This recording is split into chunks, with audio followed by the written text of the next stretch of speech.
કોઈ પણ પ્રકારની શંકા લઈને તમે ભૂદેવ પાસે જાઓ ને તો એ તમારી શંકાનું નિવારણ કરે છે, તમારા મોહનું નિવારણ કરે છે. આવા હે બ્રહ્મદેવ, અમે આપને પ્રણામ કરીએ છીએ. સજ્જનોના સમાજને ગોસ્વામીજી વંદે છે. એવા સજ્જનો કે જે ગુણોથી ભરેલા હોય. જો આ જગતમાં સજ્જન લોકો હોય ને એ ગુણવાન હોવા જોઈએ. સજ્જન એને કહેવાય કે જે ગુણોથી ભરેલો હોય, ગુણવાન હોય.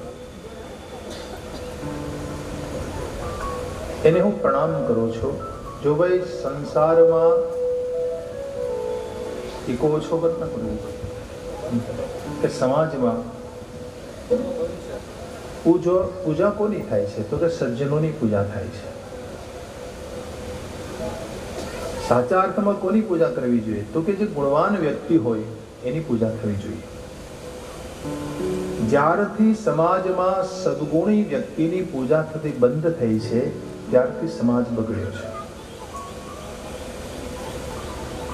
આપણા ઘરમાં કે સમાજમાં બગાડો ક્યારે આવે? કે એકાદ માણસ આપણા ઘરમાં સદગુણી હોય, તમે એને માન નહીં આપો, એની પૂજા નહીં કરો, તમે એનું સન્માન નહીં કરો, એટલે તમારું ઘર બગડશે, છોકરાઓ બગડશે, એના વિચારો બગડશે. કારણ કે તમારા ઘરમાં એક વડીલ વ્યક્તિ કે જે સદગુણી છે, તમે એને માન ન આપ્યું. એટલે ગોસ્વામીજી કહે છે કે આવા સજ્જન લોકોને કે સદગુણોથી ભરેલા હોય એને આપણે વંદન કરવું જોઈએ. પછી ઘરના હોય તો ભલે, અને આપણી આજુબાજુના અડોશ પડોશમાં રહેતા હોય તો ભલે, કે સમાજમાં એવા કોઈ પણ સદગુણી વ્યક્તિ હોય એને માન આપો, એને વંદન કરો. ગોસ્વામીજી આ વાત ઉપર બહુ ભાર મૂકે છે. સાધુ ચરિત લોકો છે, જેના જીવન સાધુ સમાન હોય. સાધુ એટલે શું? સાધુ એટલે ભગવા કપડા પહેરે સાધુ, ગળામાં મોટી મોટી લાંબી માળાઓ રાખે એ સાધુ, મોટું તિલક તાણીને આવે એ સાધુ. સાધુની વ્યાખ્યા શું? અતિ સીધો હોય એને સાધુ કહેવાય. સીધો માણસ હોય ને, જે બિલકુલ સીધાય હોય એનામાં, આ સાધુ.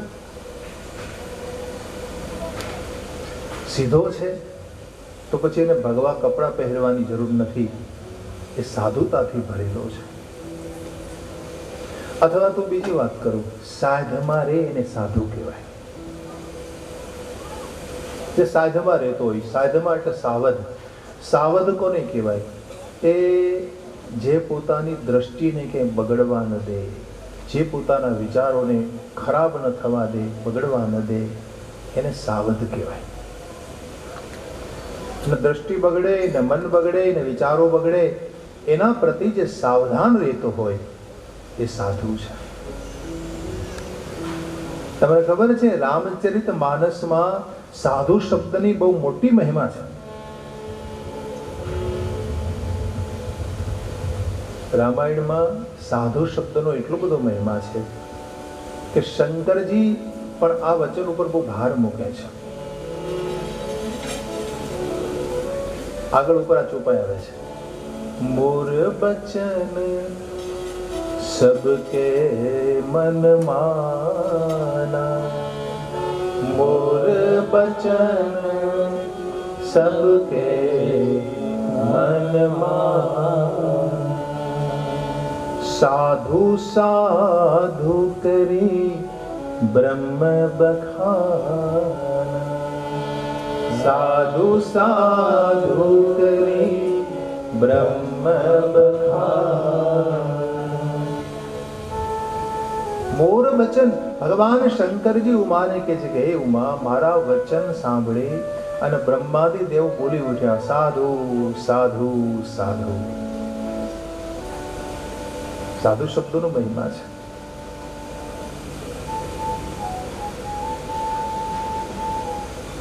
સાધમાં રે એને સાધુ કહેવાય, બહુ સીધો રહેતો હોય એને સાધુ કહેવાય, સરળતાથી જીવન જીવતો હોય એને સાધુ કહેવાય, જે કોઈને નડે નહીં કોઈ દિવસ એને સાધુ કહેવાય. સાધનોથી પર કાર્યાણી, જે બીજાના કામકાજ સાધે, બીજાના કાર્યો કરે, બીજાની સેવા કરે એને સાધુ કહેવાય. અમારા શાસ્ત્રોમાં તો એવું લખ્યું છે કે એક જ શબ્દને સમજવા માટે વ્યાકરણની રચના થઈ છે. એક જ શબ્દને સમજવા. એક શબ્દ સમ્યક જ્ઞાત સ્વર્ગે લોકે કામ દુઃખ ભવતી. એક શબ્દ, એક જ શબ્દને સમજવા. કયો? સાધુ. આ એક શબ્દને સમજવા માટે જ આપણા શાસ્ત્રો રચાયા છે. એવા સાધુ પુરુષોની હું વંદના કરું છું. દેખો, સાધુ કેવા હોય તો કે એના જીવનમાં બિલકુલ નિરસતા હોય. નિરસતા એટલે વૈરાગ્યથી ભરેલું એનું જીવન હોય. નિરસ, બિસદ. બિસદ એટલે ઉજ્જવળ જીવન હોય, કાંતિમાન, બિલકુલ ખુલ્લું જીવન હોય. સાચા સાધુના જીવનમાં ક્યાંય પડદો ન હોય, એ તમારી વચ્ચે રહેતો હોય, એક પડદો નહીં કરે, બિલકુલ ઉજ્જવળ જીવન હોય, ગુણમય, ગુણોથી ભરેલું જીવન હોય, સદગુણોથી ભરેલું જીવન હોય. આવા મહાપુરુષો મારે માટે સન્માનનીય છે. ગોસ્વામીજી કહે છે, હું એને ખૂબ ખૂબ વંદન કરું છું. હવે ગોસ્વામીજી કહે છે કે સંતોના સમાજને હું પ્રણામ કરું છું. આ સંતોનો સમાજ જ્યાં બિરાજતો હોય ને એને ગોસ્વામીજીએ પ્રયાગની ઉપમા આપી છે. તમે બધા પ્રયાગ ગયા હશો ને? પ્રયાગનો તો મહિમા છે. પ્રયાગ કોણ છે? તીર્થોનો રાજા, એને પ્રયાગ કહેવાય. હજારોની સંખ્યામાં તીર્થ છે, એનો રાજા કોણ? પ્રયાગ. તમને ખબર છે તીર્થનો ગુરુ કોણ? તીર્થ ગુરુ પુષ્કર. પુષ્કરને તીર્થ ગુરુ કહેવાય છે અને પ્રયાગને તીર્થોના રાજા કહેવાય છે. એક જ ઠેકાણું એવું છે જ્યાં બ્રહ્માજી બેઠા છે. બેઠા છે ને? એક જ ઠેકાણે બ્રહ્માજી બેઠા છે. ક્યાં? પુષ્કર. પુષ્કરમાં બ્રહ્મ સરોવર છે, ત્યાં બ્રહ્માજીએ તપસ્યા કરી. ભગવાનની નાભીમાં કમલ થયું અને એ નાભી કમલમાં જ્યાં બ્રહ્માજી પ્રગટ થયા અને એ ઠેકાણું પુષ્કર, રાજસ્થાનમાં. તમારે અજમેર ઉતરવું પડે ને ત્યાંથી પછી પુષ્કર નજીક છે. તો તીર્થ ગુરુ છે અને પ્રયાગ તીર્થ રાજા કહેવાય છે. સંતોનો સમાજ જ્યાં બિરાજતો હોય એ તીર્થોનો રાજા સમાન છે. આવો સંત સમાજ મારે માટે વંદનીય છે. ગોસ્વામીજી કહે છે સંત સમાજ હોય ને ત્યાં ત્રણેય નદીઓનો જેમ સંગમ થાય, ગંગા, યમુના અને સરસ્વતી, એને ત્રિવેણી કહેવાય ને. ગંગા, યમુના, સરસ્વતી ત્રિવેણી. એમ સંતોની સભામાં ત્રણ સંગમ થાય. ગંગા એટલે જ્ઞાન, યમુના એટલે ભક્તિ અને સરસ્વતી એટલે બ્રહ્મ વિચાર. જ્યાં જ્ઞાન, જ્યાં બ્રહ્મ વિચાર અને આ પ્રકારે ગંગા, યમુના અને સરસ્વતી આ ત્રણેયનો જેમ સંગમ, એમ ત્રણ વિચારધારા જ્યાં પ્રાપ્ત થાય એવા સંતોનો સંગ જ્યાં થતો હોય એવા પ્રયાગ સમાના તીર્થને હું માનું છું, હું એને પ્રણામ કરું છું. તો સ્વામીજી સંત સમાજને વંદન કરે છે. એક બહુ સુંદર ચોપા એમણે આપી છે. મુદ મંગલમય સંત સમાજો, મુદ મંગલમય. આ જરા ગપ્પો. સમાજો જો જગ જંગમ તીર્થરા, જો જગ જંગમ તીર્થરા, સબહિ સુલભ सब दीन सब देशा सब ही सुलभ सब दीन सब देशा सेवत सादर समन कलेशा सेवत सादर समन कलेशा।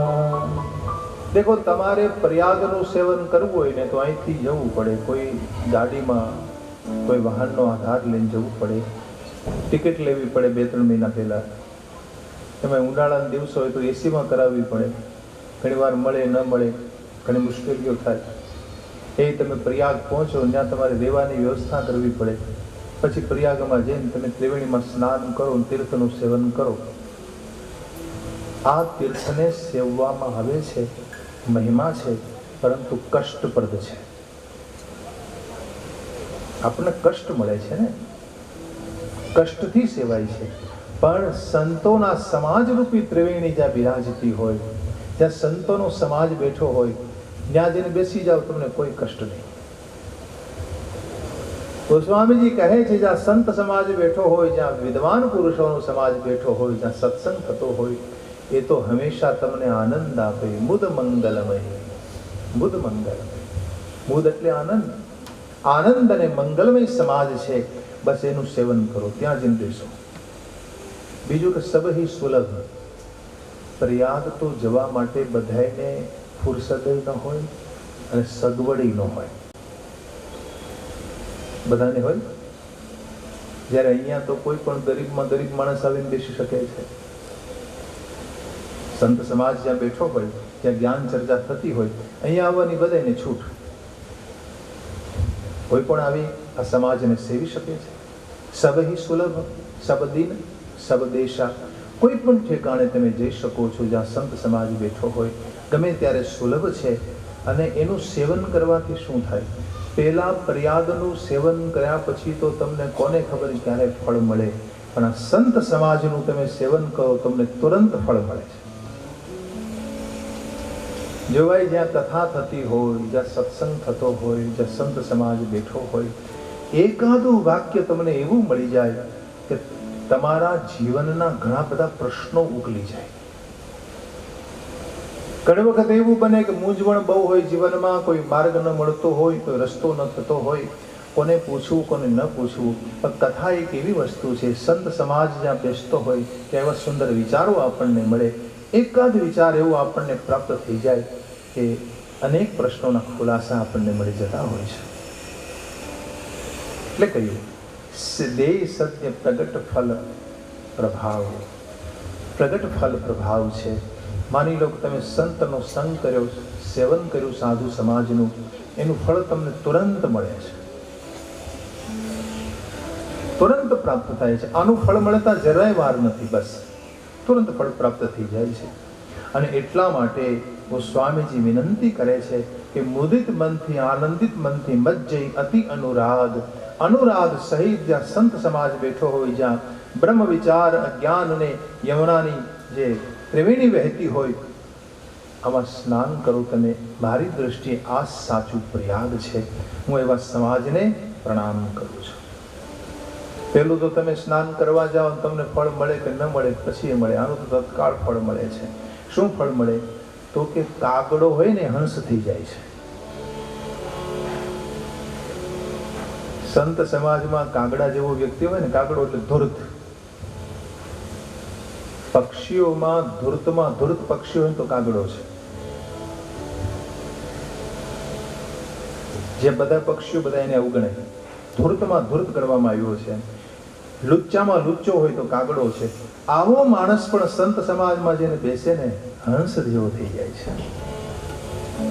આમ કહે છે ગોસ્વામી, કાક હોય પીક બકવું મરાલા.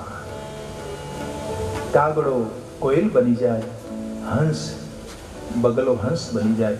આવું આ સંત સમાજનું મહિમા છે. અને આ વાત સાંભળીને કોઈ આશ્ચર્ય ન કરે, કારણ કે આ મહિમા માણસનો નથી, સત્સંગનો છે. વ્યક્તિનો મહિમા નથી, આ સત્સંગનો મહિમા છે. એટલે ગોસ્વામીજી આગળ લખે છે, સુનિયા ચરજ કરે જની કોઈ, સુનિયા ચરજ કરે જની કોઈ, સત્સંગતિ મહિમા નહીં ગો, સત્સંગતિ મહિમા નહીં ગા. વાલ્મીક નારદ ઘટ જોની, વાલ્મીક નારદ ઘટ જાની, નિજ નિજ મુખની કહી નિજ હો, નિજ નિજ મુખની કહી નિજ નિજ નિજ મુખની કહી નિજ હો, નિજ નિજ મુખની કહી નિજ. કેટલી સુંદર વાત કરી ગોસ્વામીજી, બહુ ધ્યાનથી સાંભળજો કે માણસ મોટો નથી, એને કરેલું ભજન મોટું છે, એને કરેલો સત્સંગ મોટો છે. જો ભાઈ સંસારમાં જેને જેને મોટાઈ મળી છે ને એ એના ભજનથી મળી છે, એની સત્વશીલતાથી એને મોટપણ મળે છે, એના હૃદયમાં જે સાત્વિકતા પ્રગટ થઈ હોય, ભજન કરતા કરતા એનું હૃદય નિર્મળ થયું હોય છે. આ સત્સંગથી એને મોટાઈ પ્રાપ્ત થાય છે. પછી આમાં લખે છે વાલ્મીકી હોય તો ભલે, નારદજી હોય તો ભલે, અગસ્ત્ય ઋષિ હોય તો ભલે, આ બધાય મહાપુરુષો સત્સંગથી મોટા થયા છે. જો ભાઈ સંસારમાં મોટામાં મોટી કોઈ વસ્તુ હોય તો એક જ છે, સત્સંગ. જો તમને અવસર મળ્યો હોય ને સત્સંગ કરવાનો તો ગુમાવશો નહીં. આ અવસરને ગુમાવવો નહીં. કોને ખબર પાછો ફરી આપણને મળે કે ન મળે. સત્સંગનો અવસર પ્રાપ્ત થાય એનો પૂરેપૂરો લાભ લઈ લેવો જોઈએ. અને આ બધા મહાપુરુષોએ પોતપોતાના શ્રીમુખે વર્ણન કર્યું છે. નારદજી તો એવું બોલ્યા છે કે હું પૂર્વજન્મમાં એક દાસીનો દીકરો હતો. ભાગવતમાં કથા આવે છે. અને ક્યાં એક દાસીનો દીકરો બ્રહ્માજીનો દીકરો બની ગયો. ભાગવતજીની શરૂઆતમાં કથા આવે છે. પોતાના શ્રીમુખે એને વ્યાસ ભગવાનની આગળ વર્ણન કર્યું કે સત્સંગથી હું મોટો બન્યો. મારી અંદર કોઈ એવી આવડત નથી કે મને મોટાઈ મળી જાય, પણ સત્સંગ દ્વારા મને મોટ પણ પ્રાપ્ત થયું છે. વાલ્મીકીજી એ પણ કહે છે કે ભાઈ હું તો વાલીઓ લૂંટારો હતો, લૂંટારાનું કામ કરતો હતો, તો મને નારદજીએ દીક્ષા આપી, હું મરા મંત્રનો જપ કરતા કરતા ઋષિ બની શક્યો. તો આ મારી કોઈ મોટાઈ નથી, આ ભજનની મોટાઈ છે, આ સત્સંગની મોટાઈ છે. એટલે ગોસ્વામીજીમાં લખે છે કે નિજ નિજ મુખની કહી નિજ હોની. આ બધા મહાપુરુષોએ પોતપોતાના મુખે પોતાની કથા વર્ણવી આ વાતને સિદ્ધ કરી છે કે જગતમાં સત્સંગ જેવું મોટું કંઈ નથી. અને ભાગવતના તો એકાદશ સ્કંદમાં ભગવાન કૃષ્ણ ઉદ્ધવજીને કહે છે, હે ઉદ્ધવજી, જેણે જેણે મને પ્રાપ્ત કર્યો છે એ બધાએ સત્સંગથી પ્રાપ્ત કર્યો છે. देखो બે वस्तु જોઈએ, બે. एक भगवान का होना है और दूसरा भगवान को पाना है. क्या करना है? એ ભગવાનનું થવાનું છે અને ભગવાનને મેળવવાના છે. માણસ બનીને આવ્યા છો ને, માણસ મનુષ્ય બનીને આવ્યા હોય એને આ બે જ કામ કરવાના હોય. શીંગડા પૂછડા વાળા છે ને એને જે ભોગ મળે છે ને એની પાછળ જ મનુષ્ય દોડે છે. મનુષ્ય બનીને આવવું એટલે ભોગોની પાછળ દોડવા માટે આ જીવન નથી મળ્યું ભાઈ. આ જીવન આત્મ પ્રાપ્તિ માટે મળ્યું છે. બે વસ્તુ પ્રાપ્ત કરવા માટે. કઈ? ભગવાન કા હોના હે, ભગવાન આપણને પોતાનો કરીએ. और दूसरी बात भगवान को पाना है, ભગવાનને મેળવવાના છે. એવું જીવન હોય કે પરમાત્માને એમ થાય કે ભાઈ આ તો મારી પાસે આવે તો કેવું સારું, આ મારી ગોપી મારી પાસે આવે તો કેવું સારું, આ મીરા મારી પાસે આવે, તુકારામ મારી પાસે આવે. ભગવાનને પણ એમ થાય એ મેરા હો જાય, ये मेरा हो जाए, हमारो થઈ જાય. એટલે કહ્યું કે ભગવાન કા હોના હૈ, ભગવાનનું થવાનું છે. તો બીજાનું થવા માટે તમારે કેટલી બધી સાધના કરવી પડે. બીજાનું થવું હોય તમારે, માની લો કોઈ તમે કોઈ શેઠની પાસે નોકરી કરતા હો, એક ગુલામ તરીકે નોકરી કરતા હો તમે, તો એ શેઠનો થવા માટે તમારે કેટલો ત્યાગ કરવો પડે, એની કેટલી સેવા કરવી પડે, કેટલું સમર્પણ રાખવું પડે, ત્યારે તમે શેઠ ના થઈ શકો. ત્યારે બને ને એવું. એટલે કહ્યું કે કોઈ બીજાનું થવું હોય તો તમારે કેટલો ત્યાગવું પડે, બસ વૈસે ही ભગવાનને માટે તમારે કેટલું છોડવું પડે, કેટલું ત્યાગવું પડે. ભગવાનનું થવાનું છે, ભગવાન કા હોના है और भगवान को पाना है, પ્રભુને મેળવવાના છે. આ બે વસ્તુને માટે આપણને મનુષ્ય જીવન મળ્યું છે. અને આ મનુષ્ય જીવન મળ્યા પછી સત્સંગ દ્વારા તમે આ બે વસ્તુને પ્રાપ્ત કરી શકો છો. જો ભાઈ રોજ સત્સંગ કરો, નિત્ય સત્સંગ કરો, રોજ સત્સંગ માટે સમય કાઢો, ભગવાનની કથા સાંભળો, હરિનામનો જપ કરો. સત્સંગથી તમારી બધી જ ઈચ્છાઓ પૂરી થશે. બધી જ જે કોઈ મનમાં આપ કામના રાખશો, જે કંઈ ઈચ્છાઓ હોય ને, એ સત્સંગ દ્વારા પૂર્ણ થાય છે. ગોસ્વામીજીમાં લખે છે કે જલચર હોય, થલચર હોય, નભચર હોય, જળ ચેતન આ સંસારમાં જેટલા જીવ છે, આ બધાને જે કંઈ મળ્યું છે એ સત્સંગથી પ્રાપ્ત થયું છે. મતિ કીરતિ ગતિ ભૂતે ભલાઈ, મતિ કીરતિ ગતિ ભૂતે ભલાઈ, જબ જેહી જતન જહાં જેહી પાય, જબ જેહી જતન જહાં જેહી પાય. આ બધું જેણે જેણે મેળવ્યું કયું તો કે મતિ. મતિ એટલે સન્મતિ.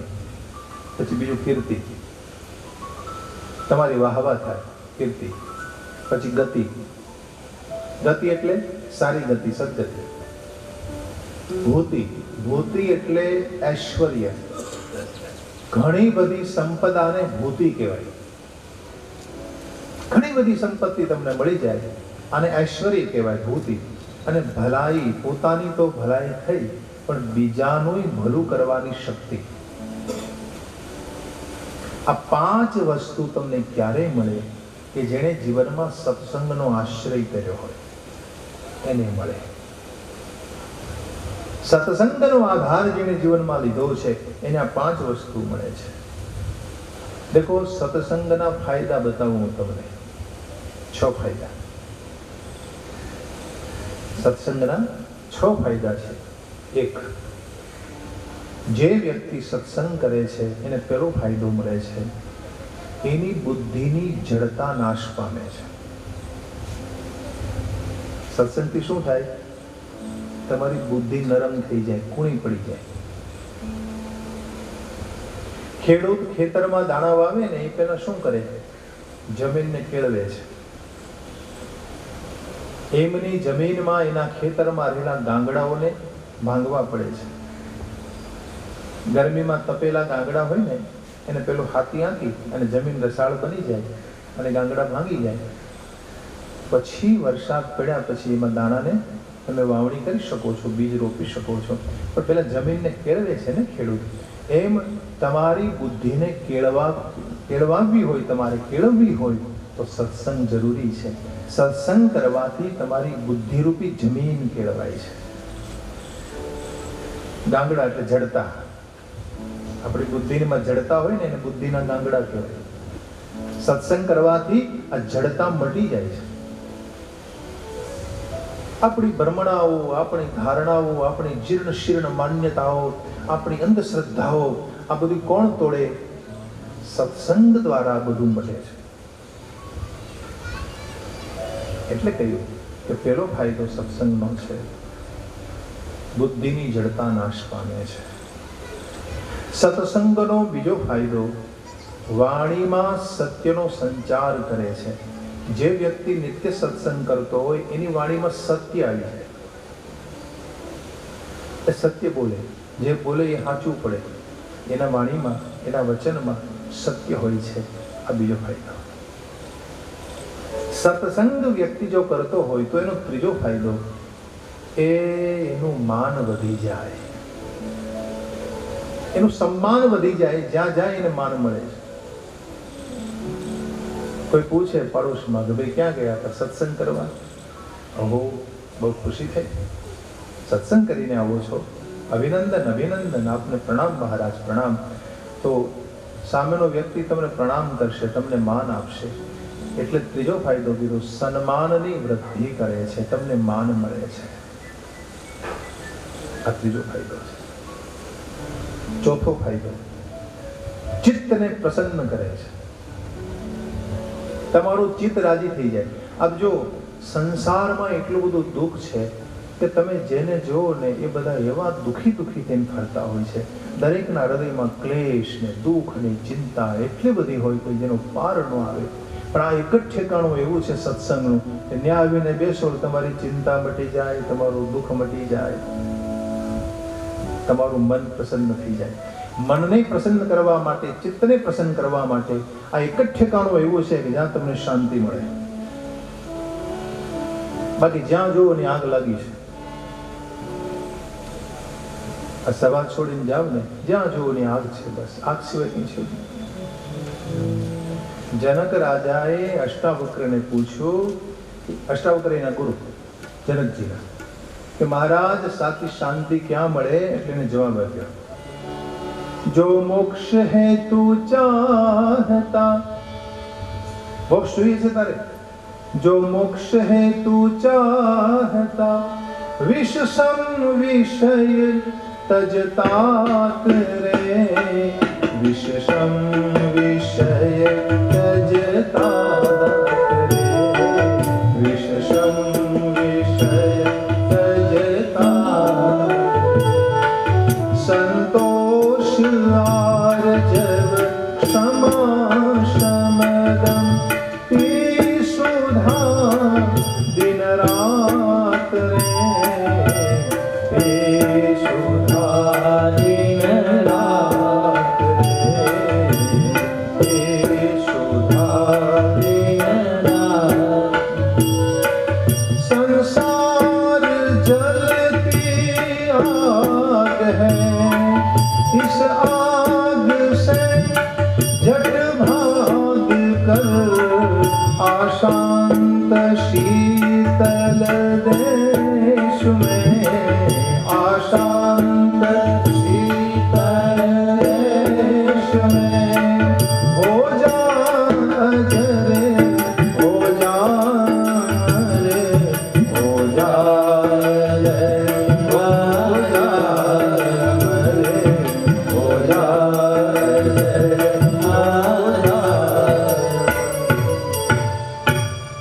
પેલો જ મંત્ર છે. અષ્ટાવક્ર ગીતાના મંત્રનો ભાવ છે આમાં.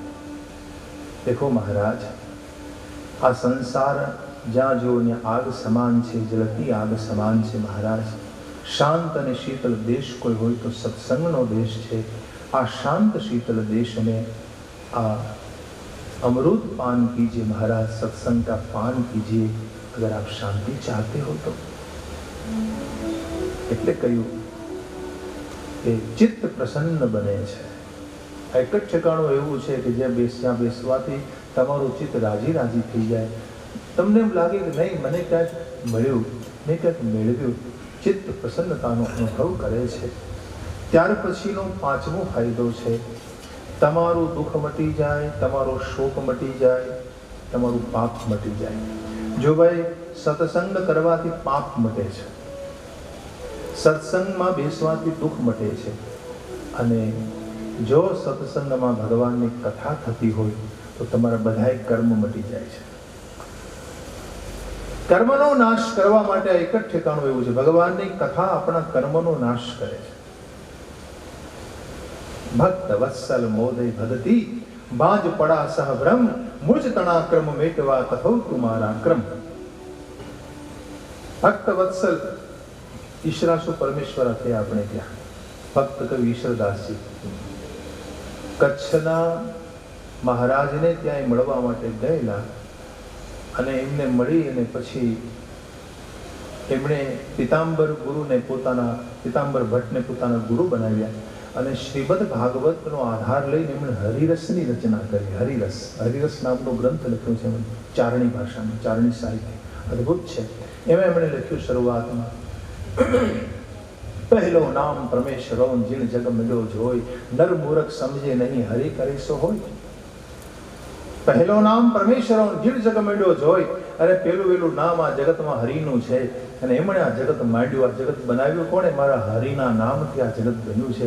પણ આ મૂરખ નરને ખબર નથી કે ભગવાન કરે એમ જ થાય છે.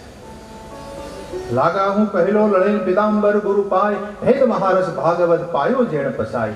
હું મારા ગુરુજીને પ્રણામ કરું છું. લાગા હું પહેલો લડે પીતાંબર ગુરુ પાય, ભેદ મહારસ ભાગવત, જેણે મને ભાગવતનો મહારસ ભેદ ભણાવ્યો, હું એને વંદન કરું છું. એમાં એ લખે છે કે ભક્ત વત્સલ મોદય ભગતિ બાંજ પડા સહ બ્રહ્મ. હે ભક્ત વત્સલ, હે ભગવાન મને ભક્તિ આપો. અને ભક્તિ મળે ને એનો ભ્રમ ભાંગી જાય. ભક્તિ મળે એને કથા સાંભળવામાં રસ પડે. અને જે વ્યક્તિ ભગવાનની કથા સાંભળે ને એના કર્મનો નાશ થઈ જાય. મુજ તણા કર્મ મેટવા, મારા કર્મને મટાડવા માટે કથો તુમારા કર્મ, હું તમારા કર્મની કથા કહી રહ્યો છું. એટલે હું મારી કથા બહુ ભારપૂર્વક કહેતો હોઉં છું કે ભગવાનની કથા કોને કહેવાય, કથા કેમ થવી જોઈએ? તો કે ભગવાનની કથામાં આટલી વસ્તુ હોય. ભગવાનનું રૂપ, એનું વર્ણન, ભગવાનના નામનું વર્ણન, ભગવાનની લીલાનું વર્ણન, ભગવાનના ધામનું વર્ણન, ભગવાનનો સ્વભાવ, ભગવાનનો પ્રભાવ, ભગવાનની લીલા, પ્રભુનું તત્વ રહસ્ય, લીલા રહસ્ય, આટલી વાતો જેમાં આવે એને ભગવાનની કથા કહેવાય.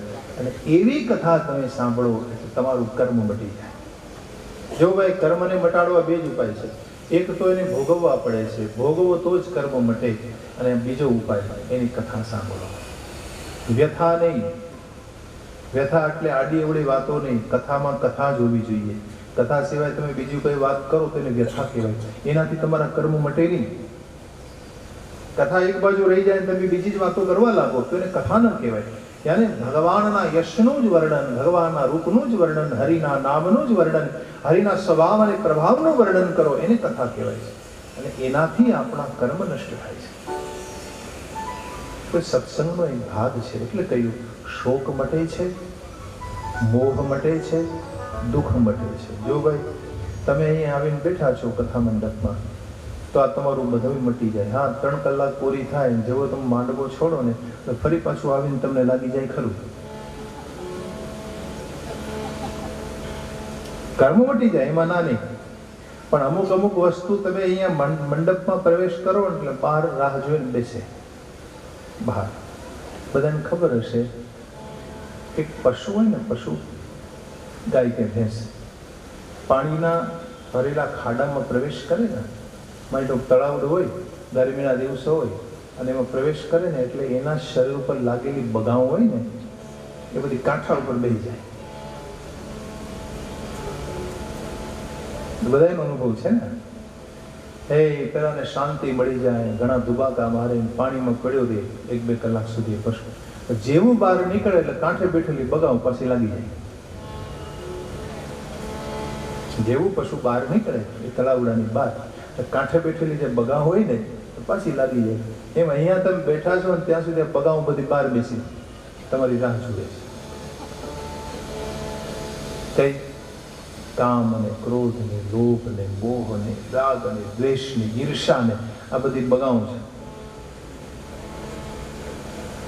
આપણો ક્રોધ આપણને હેરાન કરે છે, આપણો ક્રોધ આપણને કરડે છે, બગાવની છે. આપણો લોભ આપણને પરેશાન કરે છે. કામ ને, ક્રોધ ને, લોભ ને, મોહ ને, આ બધી બગાઉ બહાર બેઠી છે. પણ અહીંયા તમે છો ને ત્યાં સુધી તમે સુરક્ષિત છો. જેવો માંડવો છોડ્યો એટલે બધા બગાવ આવીને ભલે લાગી જાય. પણ મુખ્ય કામ તમારું અહીંયા એ થઈ રહ્યું છે કે અહીંયા બેઠા બેઠા તમે તમારા કર્મનો નાશ કરી રહ્યા છો. કર્મ મટી રહ્યું છે. કર્મ મટવું જોઈએ ભાઈ. સારું કે નરસું, કર્મ મટે તો જ ભગવાન મળે. સારા કર્મનું ફળ સુખ છે, ખરાબ કર્મનું ફળ દુઃખ છે. બે ભોગવે જ છૂટક્યો અને બે મટી જાય. કોનાથી? ભગવાનની કથા શ્રવણથી મળે છે. રામાયણનો પાઠ કરો, ભાગવતજીનું પારાયણ કરો, વિષ્ણુ સહસ્રનામનું પાઠ કરો, પરમાત્માની કથાનું શ્રવણ કરો, ગાન કરો, એનાથી તમારું કર્મ મટે છે. એટલે કહે છે સત્સંગથી પાપ મટે છે, શોક મટે છે, મોહ મટે છે, દુઃખ મટે. આ પાંચમો ફાયદો. અને છઠ્ઠો ફાયદો, દેશ વિદેશમાં તમારી કીર્તિનો પ્રચાર અને પ્રસાર થાય છે. જે વ્યક્તિ સત્સંગ કરે એની કીર્તિ વધી જાય, એની વાહવા થાય છે. દેશ વિદેશમાં એની કીર્તિ વધે, પ્રચાર થાય, પ્રસાર થાય છે. આ 6 ફાયદા ભર્તૃહરિ મહારાજે કહ્યું છે પોતાના નીતિ શતકમાં. એમને કહ્યું કે જે વ્યક્તિ સત્સંગ કરે એને 6 ફાયદા મળે. રાજા ભરતહરિની વાત મેં આપને કરી, એણે લખી છે આ વાતો બધી. મહારાજ ભર્તૃહરિએ એમણે 3 શતક લખ્યા છે, નીતિ શતક, વૈરાગ્ય શતક, શૃંગાર શતક. એમાં નીતિ શતકના એક મંત્રમાં એમણે આ બધી વાતો લખી છે કે સત્સંગ કરવો જોઈએ દરેક વ્યક્તિએ. સ્મશાનમાં રહું છું પણ છતાંય સત્સંગ કરું છું. ભર્તૃહરિ સ્મશાનમાં પડી રહેતા. જેમ ભગવાન શંકરજી કેમ સ્મશાનમાં રહે છે, એમ ભરતહરિ પણ સ્મશાનમાં રહીને સાધના કરતા. સ્મશાનમાં પડી રહે, કોઈનું મૃત્યુ થાય ને પછી અગ્નિ સંસ્કાર થઈ જાય પૂરા અને લોકો જતા રહે ને, એટલે જે ખુરશી ઉપર પેલાને અગ્નિ સંસ્કાર કર્યો હોય ને એના ઉપર આવીને પોતે બેસે. પછી મરનાર વ્યક્તિને દહન સારી રીતે કરી શકાય ને એને માટે ખીચડી લઈ જવામાં આવે, ખીચડીનો લોટકો ભરીને લઈ જવામાં આવે, કોઈ લાડવો લઈ જાય સાથે. તો એ જે પડેલું હોય ને એનું ભર્તૃહરિ ભોજન કરતા, એનું ભોજન કરે. હવે કેટલા દિવસે ખીચડી મળે એ નક્કી નહીં, કારણ કે માણસનું મૃત્યુ રોજ થોડું થાય છે. જે વિસ્તારમાં રહેતા હોય કોઈ અઠવાડિયે આવે, કોઈ 15 દિવસે આવે, તો ઘણી વખત 15 દિવસે ખીચડી મળી જાય, ક્યારેક અઠવાડિયે મળી જાય, ક્યારેક કોઈ બીજે દિવસે પણ મળી જાય. આ રીતે એમણે આટલા ઉપવાસો કરી અને કહ્યું કે સ્મશાનમાં રહેતો તો છતાંય સત્સંગ કરતો રહેતો તો. મેં સત્સંગ નથી છોડ્યો, કારણ કે સત્સંગથી જ ભગવત પ્રાપ્તિ થાય છે. ગોસ્વામીજી આ સિદ્ધાંતને પુષ્ટ કરે છે. સત્સંગથી વિવેક જાગે છે. જ્યાં સુધી તમે સત્સંગ નહીં કરો ત્યાં સુધી વિવેક એટલે તમને સાચું જ્ઞાન નહીં થાય. ગોસ્વામીજી આ મંત્રમાં લખે છે, બિનુ સત્સંગ વિવેક ન હો, બિનુ સત્સંગ વિવેક ન હો, રામ કૃપા બિનુ સુલભન સોય, રામ કૃપા બિનુ સુલભન સોય, સત્સંગત મુદ મંગલ મૂલા, સત્સંગત મુદ મંગલ મૂલા, સોય ફલ સિદ્ધિ સબ સાધન ફૂલા, સોય ફલ સિદ્ધિ સબ સાધન ફૂલા, સોય ફલ સિદ્ધિ સબ સાધન ફૂલા, સોય ફલ સિદ્ધિ સબ સાધન ફૂલા. બહુ સ્પષ્ટ રૂપમાં ગોસ્વામીજી કહી દીધું કે સત્સંગથી જ જ્ઞાન થાય છે, સત્સંગથી વિવેક જાગે છે. અને સત્સંગથી જ ભગવાને તો ઉદ્ધવજીને એકાદશ સ્કંદમાં ભાગવતમાં સ્પષ્ટ કહ્યું છે કે જેણે જેણે મને મેળવ્યો ને બધાએ સત્સંગથી જ મેળવ્યો છે. જો ભાઈ કળિયુગમાં નથી જ્ઞાન, નથી કર્મ, નથી ભક્તિ, નથી વૈરાગ. કળિયુગમાં તમે યજ્ઞ કરો ને તમને યજ્ઞનું ફળ નહીં મળે. હા કરો એવી ના નથી, ફળ નહીં મળે. એને અલ્પ ફળ મળે, ઓછું ફળ મળે છે. શું કામ? યજ્ઞમાં જે વસ્તુ જરૂરી હોય એમાં ક્યાંય શુદ્ધિ ના હોય. યજ્ઞમાં જે દ્રવ્ય વાપરવું જોઈએ એ શુદ્ધ ન હોય, યજ્ઞમાં જે વસ્તુ વાપરવી જોઈએ એ પણ શુદ્ધ ન હોય. ના દ્રવ્ય શુદ્ધિ, ના યજમાન શુદ્ધિ. આ જે બધી વસ્તુઓની જરૂર પડે ને એમાં કઈ શુદ્ધિ ન હોય. એને હિસાબે તમને યજ્ઞનું ફળ ન મળે. તમને કળિયુગમાં વેદ પાઠ કરો તો તમને વેદ પાઠનું ફળ નહીં મળે. તમને વેદ મંત્રો આવડતા હોય, બહુ સારી વાત કહેવાય, બહુ બોલી શકતા હોય તો, પરંતુ વેદ મંત્રો જે રીતે બોલાવા જોઈએ, જે શુદ્ધિથી, આચરણનિષ્ઠ વ્યક્તિ વેદ મંત્રનો પાઠ કરે ને તો એને ફળ મળે. એવો વ્યક્તિ આચરણનિષ્ઠ, જેના આચરણ સારા હોય એવો વ્યક્તિ, એવો બ્રાહ્મણ વેદ પારાયણ કરે તો જ એને પણ ફળ મળે ને તમને પણ ફળ આપે. પણ જેના આચરણના ઠેકાણા ન હોય, ન ખાવા પીવાના ઠેકાણા હોય, ન બોલવા ચાલવાના, ન કઈ ચારિત્રના ઠેકાણા, અને વેદ મંત્ર મળે, ફળ ન મળે. તો કળિયુગમાં ન વેદ પાઠથી ફળ મળે, ન યજ્ઞથી તમને ફળ મળશે, ન કોઈ વ્રત કરવાથી, ન જપ કરવાથી, ન ઉપવાસથી. ભગવાન શ્રી કૃષ્ણ પણ આ વાત ઉદ્ધવજીના એકાદશમાં કહે, ભાગવતમાં, કેવલ જો તમારે મને મેળવવો હોય તો સત્સંગથી તમે મને મેળવી શકો છો. બસ સત્સંગ કરો. ગમે તેવા મેલા હો, ગંદા હો, ગોબરા હો, અહીંયા આવીને બેસી શકો છો. આ ઠેકાણું એવું છે ભાઈ, અહીંયા કોઈને મનાઈ નથી. ગમે તે આવીને બેસી શકે અને સત્સંગથી સ્નાન કરી અને પોતે પોતાના મન અને તનને શુદ્ધ કરી શકે છે. આ મહિમા છે સત્સંગ. તો સ્વામીજી તો લખે છે કે 60માં 60 માણસ હોય ને સત્સંગથી સુધરી જાય. 60માં 60 વ્યક્તિ હોય ને એ સત્સંગથી સુધરે છે. સત્સંગ નિત્ય કરવો જોઈએ અને એના દ્વારા વ્યક્તિ પોતાના સ્વભાવને સુધારી શકે છે. એના મહિમાને કોણ વર્ણવી શકે? ગોસ્વામીજી બોલ્યા છે કે હું તો વર્ણવા માટે સમર્થ નથી. હું કેમ વર્ણવી શકું? મો સોમો સન કહી જાત ન કહેશે, શાક બનિક મની ગુણ ગન જૈસે. હવે તમે મને સત્સંગનો મહિમા વર્ણન કરવા માટે બેસાડી દીધો. ગોસ્વામીજી કહે મારી તો કેવી સ્થિતિ થઈ? તો કે શાક બકાલાનો વેપારી હીરા જવેરાતની શું કિંમત કરી શકે? એમ બોલ્યા. શાક બકાલાનો વેપારી જેવો છું હું. ગોસ્વામીજી કહે હું હીરા જવાહરાતની શું કિંમત કરી શકું? તો શાક બનિક મની ગુણગન જાય છે. તો બકાલા વેપારી હીરા જવાહરાતમાં શું ખબર પડતી? એને કહ્યું લેવા હીરાનો મોલ કરો. કેમ કરી શકાય? તો ગોસ્વામીજી કહે છે મારી આ હાલત છે, મને શું ખબર પડે સત્સંગ કોને કહેવાય, એનો મહિમા શું છે? આ તો મને જે કંઈ થોડું ઘણું સમજાયું ને એ મેં તમારી સામે રજૂ કર્યું છે. મને એટલી ખબર છે કે જ્યાં સંતોનો સંગ થતો હોય ત્યાં બેસવું, કારણ કે સંત જેવું ચિત્ત આ સંસારમાં કોઈનું નથી. હું આ સંતોને પ્રણામ કરું છું. સંત કેવા હોય તો કે નથી એને કોઈ હિતકારી, નથી એને કોઈ અનહિતકારી. એનું હિત કરો તોય રાજી, એનું અહિત કરો તોય રાજી. આવો સ્વભાવ હોય સંતનો. સંતનો સ્વભાવ કેવો? તમે એનું ખરાબ કરી નાખ્યો ને તોય રાજી થઈ જાય. તમે એનું હિત કરો તો ભલે, અનહિત કરો તો ભલે. સરળ ચિત્તના સંત હોય છે.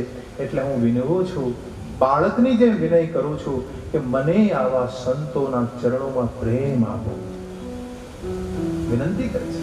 બાલ વિનય સુની કરી કૃપા, રામ ચરણ રતિ દેહુ. હે સંત પુરુષો, હું આપને વિનવું છું કે મને રાઘવના ચરણોમાં મને પ્રેમ આપી દો. હું આપને પ્રણામ કરું છું. આવા સંતોને વંદન કરી અને પછી ગોસ્વામીજીએ વિચાર કર્યો કે સંતોને વંદન કરો તો બહુ સારી વાત છે, ચાલો, પણ જે સંત નથી એને, જે અસંત હોય એને, તો કે એને પ્રણામ કરું છું. જેનામાં સંતના કોઈ લક્ષણ ન હોય એવા લોકો મારા માટે પ્રણમ્ય છે, કારણ કે મને તો બધાયના હૃદયમાં રામ દેખાય છે.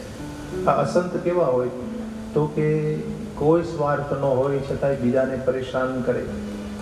કેવા હોય તો કે બીજાની હાનિ થાય એમાં રાજી થાય. આ અસંતના લક્ષણ છે. બીજાની હાનિ થાય, બીજાને દુઃખ આવે ને તો એ જ લાગનો, એ જ લાગનો હતો. આ અસંત કહેવાય. પરહિત હાનિ લાભ જીન કેરે, ઉજરે હર્ષ વિષાદ બસે. આમ લખે છે કે બીજાનું બગડી જાય ને તો એમાં રાજી થાય, બીજાનું સુધરી જાય તો દુઃખી થઈ જાય. તો આ અસંત સ્વભાવના લોકો છે એ મારા માટે પ્રણમ્ય છે. હું એને વંદન કરું છું. એ ભગવાનનું સ્વરૂપ માની અને એને વારંવાર વંદન કરું. બીજું કે આવા લોકો હોય ને બીજાની નિંદા બહુ કરતા હોય છે. એ ભલે નિંદા કરતા હોય પણ છતાંય મારે માટે પૃથુ રાજા સમાન એને હું માનું છું. હું એને વંદન કરું છું. મારા માટે બધા પ્રણમ્ય છે. એ ભલે નિંદા કરે બીજાની, હું નહીં કરું. મારે કોઈની નિંદા નથી કરવી, મારે તો બધાની સ્તુતિ કરવી છે. બધાને વંદન કરું છું આ રીતે. સંત અને અસંતને પ્રણામ કરી અને પછી ગોસ્વામીજી એક સિદ્ધાંત અહીં આપે છે કે ભલો માણસ હોય ને એનો સ્વભાવ હોય એ ભલાઈ જ ગ્રહણ કરે.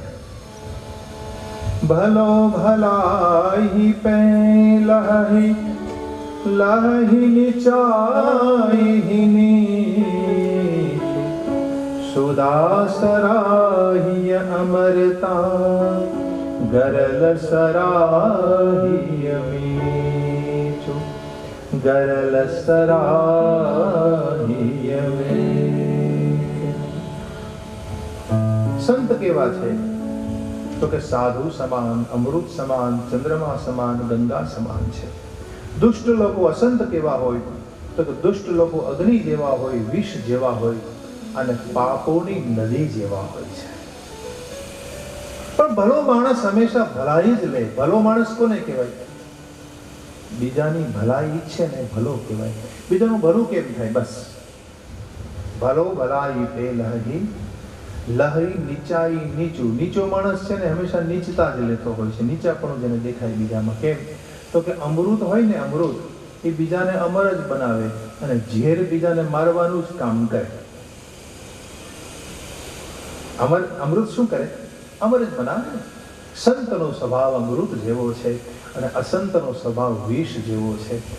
વિષ બીજાને મારવાનું કામ કરે. આવા અસંત લોકો બીજાને પરેશાન જ કરવાના છે, બીજાને આજ રીતે હેરાન કરશે. મને એનું કોઈ દુઃખ નથી ગોસ્વામીજી કે આ સંસાર આખો દ્વંદ્વથી ભરેલો છે. આ જગતમાં સુખ દુઃખ ભેગા છે, પાપ પુણ્ય સાથે છે, દિવસ રાત એ પણ ભેગા જ રહે છે. દિવસ પછી રાત, રાત પછી દિવસ. પછી કહે છે સાધુ ને અસાધુ બે ભેગા જ હોય. સાધુ રહેતો હોય એની સામે જ રહેવાના છે. સુમતિ દુર્મતિ એ સાથે જ હોય. સારી મતિ વાળો પણ હોય ને એની બાજુમાં દુર્મતિ પણ હોય, ખરાબ મતિ વાળો પણ હોય. દાનવ અને દેવ, ઊંચ અને નીચ, અમૃત અને વિષ, જીવન અને મૃત્યુ, માયા અને બ્રહ્મ, ઈશ્વર અને જીવ, સંપત્તિ અને દરિદ્રતા, રંક અને રાજા, કાશી અને મગધ, ગંગા અને કર્મનાશા, આ બધું ભેગું જ હોય. યાને ગુણ અવગુણથી બનેલું આ જગત છે. એ હારો માણસ એને કહેવાય કે આ બધાયમાંથી ગુણ લઈ લે. વિવેકી એને કહેવાય. હંસ જેવો એને કહેવાય કે ક્ષીરનીરે વિવેક ધરાવે. પાણી અને દૂધ તમે ભેગા કરી નાખો ને હંસ એમાંથી દૂધ પી જાય, પાણી પડ્યું રહે. આવું બને ખરું? આવું બને? તો કે હા બને. હંસ કરી શકે. તો સ્વામીજી લખે છે જડ ચેતન ગુણ દોષમય વિશ્વ કિન્ન કરતા સંત હંસ ગુણ ગહી પય પરિહરિ બારી વિકાર પરિહરિ બારી વિકાર. આખું જગત ભગવાને જડ ચેતનમય બનાવ્યું, દોષમય બનાવ્યું છે ભગવાને કરતા રે. પણ સંત હંસ ગુણ ગહાય. સંત કેવા હોય તો કે હંસ જેવા હોય. એ ગુણ ગ્રહણ કરે, ગુણ. અને દૂધ પી જાય જેમ જળમાંથી હંસ, એમ સારા સારા ગુણ લઈ લે છે અને વિકાર એટલે કે જળને ત્યાગી દે છે. પરિહરી બારી વિકાર. સંતનો આવો સ્વભાવ હોય છે ભાઈ. દેખો સત્સંગથી જેને સંતત્વ મળ્યું છે, જેને જીવનમાં બહુ સત્સંગ કર્યો હોય એ આવા હોય છે. અવગુણોને ત્યાગે, ગુણ ગ્રહણ કરે. બીજાનું સારું શું છે બસ એ લો. સામેનો માણસ ગમે તેવો હોય, એ ગુણ અવગુણથી ભરેલો છે, એનામાં ગુણ શું છે, ગુણ કયા પ્રકારે છે એને ગ્રહણ કરો. સારું લેવા જેવું હોય ને આપણે લઈ લેવાય, ન લેવા જેવું હોય એટલે ત્યાગી દેવાય. એના પર ધ્યાન નહીં આપવાનું. એમ પણ નહીં કહેવાનું કે ભાઈ આમ તો એનામાં ગુણ ગણાય છે પણ અવગુણ છે, આવું નહીં બોલવાનું. આવું નહીં બોલવાનું. સંત સ્વભાવનો વ્યક્તિ આવું ન બોલે કે ભાઈ એનામાં આટલા અવગુણ છે. કોનામાં કેટલા અવગુણ છે ને એ ભગવાન જાણે. આપણે શું, આપણે તો ગુણ લેવાના છે બસ. એનામાં ગુણ કેટલા છે એ આપણે દેવાના. અને આવો વિવેક જ્યારે વિધાતા તમને આપે, બધા દોષ તજી શકવાની શક્તિ તમારામાં આવે, ત્યારે જ ગોસ્વામીજી કહે છે તમારું મન ભગવાનના ચરણોમાં રમવા લાગે છે, પ્રભુ તમને પ્યારા લાગવા લાગે છે. અને આ પ્રકારે આવા વ્યક્તિના સંગમાં જ્યારે તમે આવો છો ત્યારે તમારી બહુ ઉન્નતિ થવા લાગે છે. આવું ગુણ ગ્રહણ કરનારો કોઈ ગુરુ મળી જાય, આપણને કોઈ સદગુરુ મળી જાય ત્યારે તમે ઉન્નત બનો છો. આ જગત આખું ભગવાને બનાવ્યું છે, એમાં અનેક લોકો છે, પરંતુ કુસંગ જેને પ્રાપ્ત થયો છે એ બધા નરહા બન્યા છે, નકામા બન્યા, અને સુસંગ જેને પ્રાપ્ત થયો છે એ બધા સારા બન્યા છે. પોતે તો સારા બન્યા પણ જગતને એને હારપ આપી છે. માટે સુસંગ કરવાનો, આપણે સારો સંગ કરવાનો, એ તરફ ધ્યાન આપવાનું. દેખો ભાઈ, સંગથી જ જીવન બગડે છે, સંગથી જ વ્યક્તિ બગડે છે અને સંગથી સુધરે છે. એટલે તો ભગવાન રામચંદ્રજી સુંદરકાંડમાં વિભીષણને પૂછે છે કે ભાઈ તમે લંકામાં બધા રાક્ષસો વચ્ચે રહો છો, કેમ ચાલે છે, બધું ઠીક તો છે ને? પછી બોલ્યા કે દુષ્ટ સંગ જની દે વિધાતા. ક્યાં બોલે? દુષ્ટ સંગ જની, વિધાતા ખરાબ માણસનો સંગ કોઈને ના આપે. વિધાતા દુષ્ટ સંગ જની દે બરવલવાસ નરક કરતા હતા. ભલે આપણને નરકમાં નિવાસ કરવો પડે એ મને મંજૂર છે, પણ ખરાબ વ્યક્તિનો સંગ આપણને ન મળે. જો એવો માણસનો સંગ થઈ જાય ને ભાઈ, તમારું જીવન બરબાદ થઈ જાય, તમારું મન મરી જાય, યાને તમારું બધું મટી જાય. માનવ જીવન લઈને તમે આવ્યા છો, આખો હેતુ ભૂલાઈ જાય.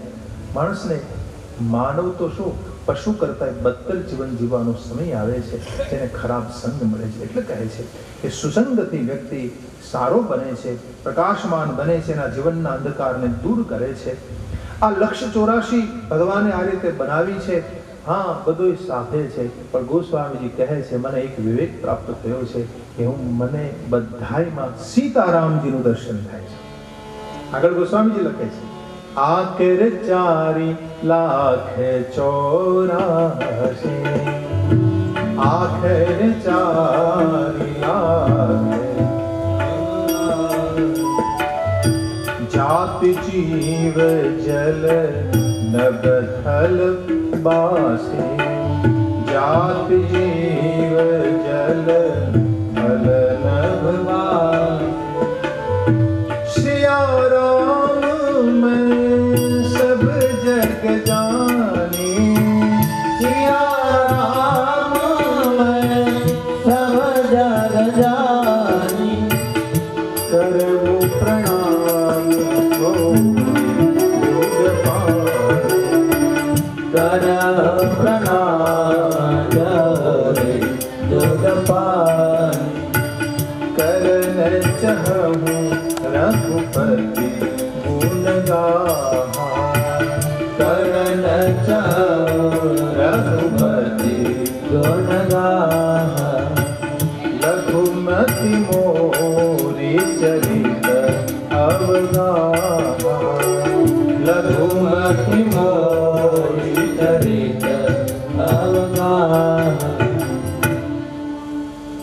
આ જગતમાં જે કાંઈ થલવાસી, જલવાસી, નભવાસી, પૃથ્વીવાસી જેટલા છે 84 લાખ યોનિ ભગવાને બનાવી છે, પણ આ બધાયમાં મને મારા સીતારામજીનું દર્શન થાય છે.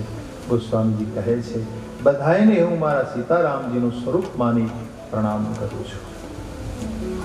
આ દ્રષ્ટિ આપી ગોસ્વામીજી આપણને. ગોસ્વામીજી આપણને આ દ્રષ્ટિ આપી કે બધાય મારા સીતારામજીનું સ્વરૂપ છે, હું આને બધાને વંદન કરો ને. यही तो है, આખું જગત હરિનું તો સ્વરૂપ છે. જો ભાઈ બે જ દ્રષ્ટિકોણ છે. એક તો આખા જગતને તમે ભગવાનનું સ્વરૂપ માની અને વંદન કરો, આ જ્ઞાન દ્રષ્ટિ છે. અથવા તો આખું જગત મારામાં છે આમ માનો, હું જગતથી નોખો નથી, જુદો નથી, અને આખું જગત મારું સ્વરૂપ છે.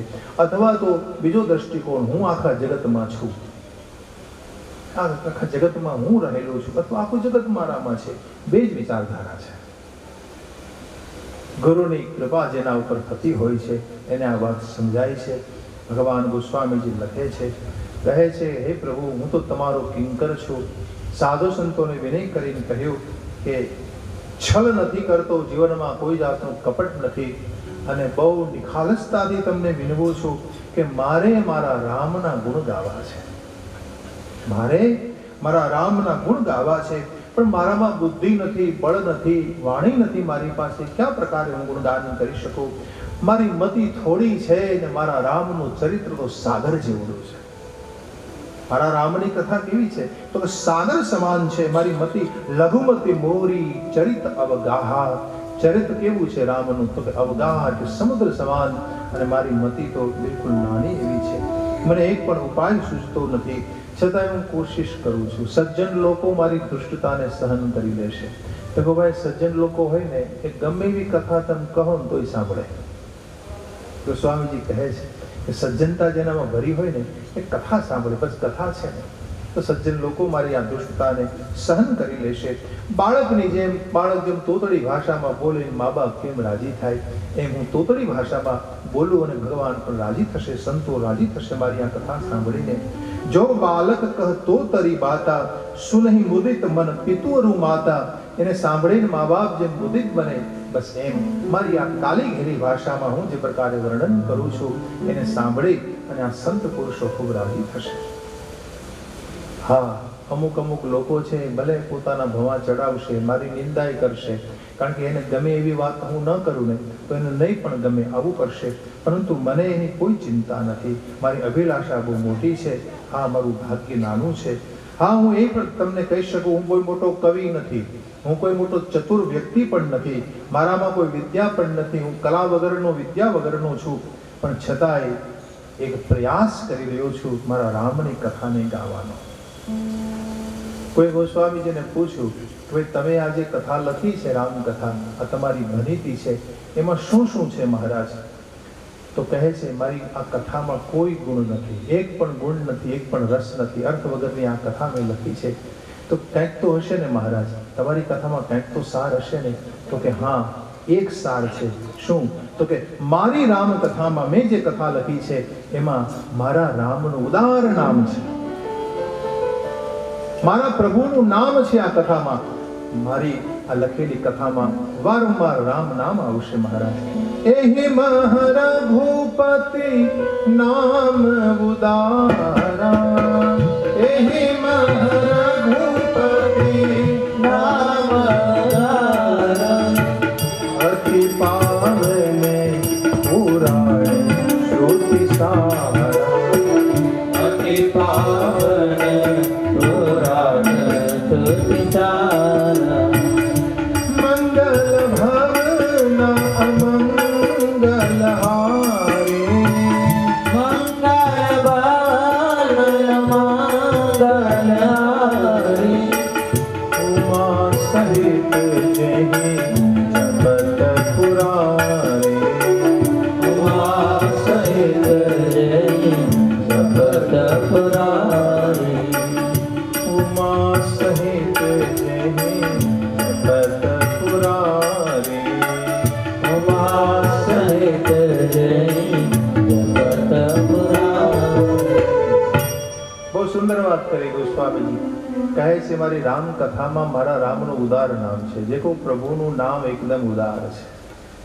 હરિ નામ જે ઉદાર આ જગતમાં કોઈ નથી. ઉદાર એટલા માટે છે કે તમે ભાવથી, કુભાવથી, ઈર્ષાથી, આળસથી પવિત્ર હો, અપવિત્ર હો, પણ તમે નામનો આશ્રય કરો ને, તમે જે માગો એ તમને મળે. ગમે તે અવસ્થામાં તમે હો, પણ જેને હરિનામનો આધાર લીધો છે એની બધી જ કામનાઓ પૂરી થાય.